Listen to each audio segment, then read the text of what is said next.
জয় যিশু সবাইকে। আশা করি যিশু খ্রিস্টের আশীর্বাদে, যিশু খ্রিস্টের অনুগ্রহে সবাই ভালো আছেন, সুস্থ আছেন। আমি যে আজকে প্রচার করব কিভাবে একটি খ্রিস্টান জীবনযাপন করব, কিভাবে একটি খ্রিস্টান জীবন আমরা পরিচালনা করব, হাউ টু লিভ আ খ্রিস্টান লাইফ।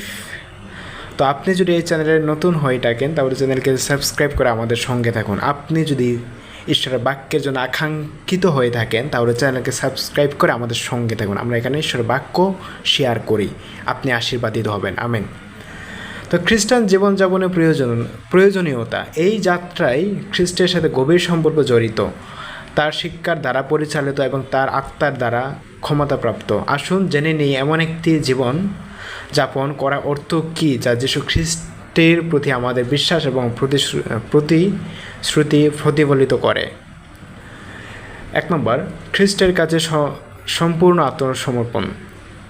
আমরা রোমীয় যদি 12:1 আমরা দেখতে পারি, সেখানে ঈশ্বরের করুণার পরিপ্রেক্ষিতে আমি তোমাদেরকে অনুরোধ করছি তোমাদের দেহকে একটি জীবন্ত বলি হিসেবে উৎসর্গ করার জন্য, পবিত্র এবং ঈশ্বরকে খুশি করার জন্য। এটি তোমাদের সত্যিকারের ও সঠিক উপাসনা। সম্পূর্ণ আত্মসমর্পণ মানে আমাদের জীবনে প্রতিটি দিক ঈশ্বরের কাছে উৎসর্গ করা।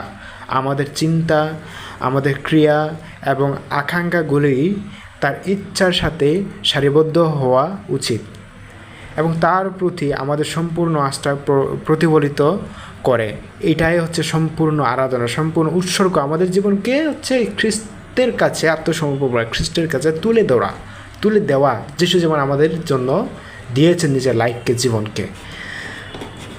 পরের বিষয় যেটা যে বিশ্বাস দ্বারা জীবনযাপন। গালাতীয় 2:20 আমরা দেখতে পারি যে খ্রিস্টের সাথে ক্রুশবিদ্ধ হয়েছে এবং আমি আর বেঁচে নেই, কিন্তু খ্রিস্ট আমার মধ্যে বাস করেন। আমেন। খ্রিস্ট আমার মধ্যে, আপনার মধ্যে বাস করেন। আমি এখন দেহে যে জীবনযাপন করি, আমি ঈশ্বরের পুত্রের ওপর বিশ্বাসের দ্বারা বেঁচে আছি, যিনি আমাকে ভালোবাসেন এবং আমার জন্য নিজেকে দিয়েছেন। বিশ্বাসের দ্বারা বেঁচে থাকার অর্থ ক্রুশে খ্রিস্টের সমাপ্ত কাজের উপর আস্থা রাখা এবং তাকে আমাদের মাধ্যমে বেঁচে থাকার অনুমতি দেওয়া। তার শক্তি এবং নির্দেশিকার উপর দৈনন্দিন নির্ভরতা জড়িত।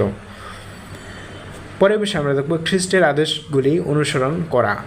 যিশু খ্রিস্ট আমাদেরকে যে আদেশগুলি দিয়েছেন তা পালন করা। আমরা যদি যোহন 14:15 পড়ে, যিশু সেখানে বলেছিলেন যে যদি কেউ আমাকে ভালোবাসে তাহলে সে আমার আদেশ পালন করবে।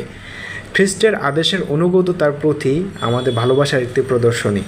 এতে তার শিক্ষা অনুযায়ী জীবনযাপন করা এবং আমরা যা কিছু করি তাতে তার চরিত্র প্রতিফলিত করতে চাওয়া জড়িত।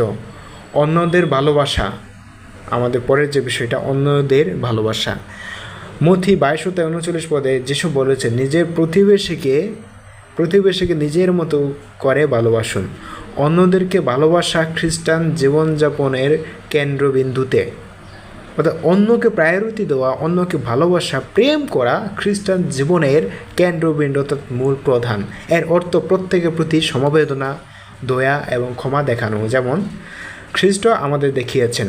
আমেন। পরের বিষয়, প্রার্থনায় অধ্যবসায় করুন।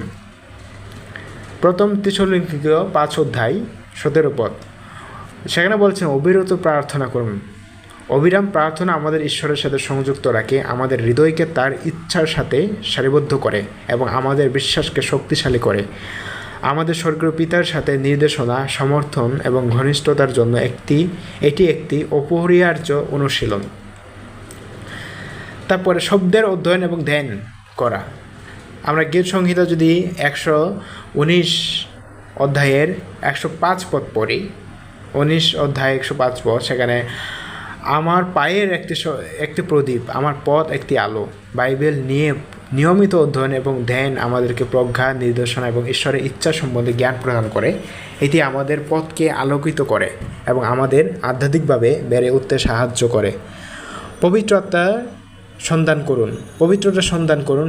আমরা যদি ইব্রিয় 12:14 দেখি যে সকালে শান্তিতে থাকার এবং পবিত্র হওয়ার জন্য সর্বাত্মক প্রচেষ্টা করুন। পবিত্রতা ছাড়া কেউ প্রভুকে দেখতে পারে না। পবিত্র না হলে কেউ প্রভুকে দেখতে পাবেও না।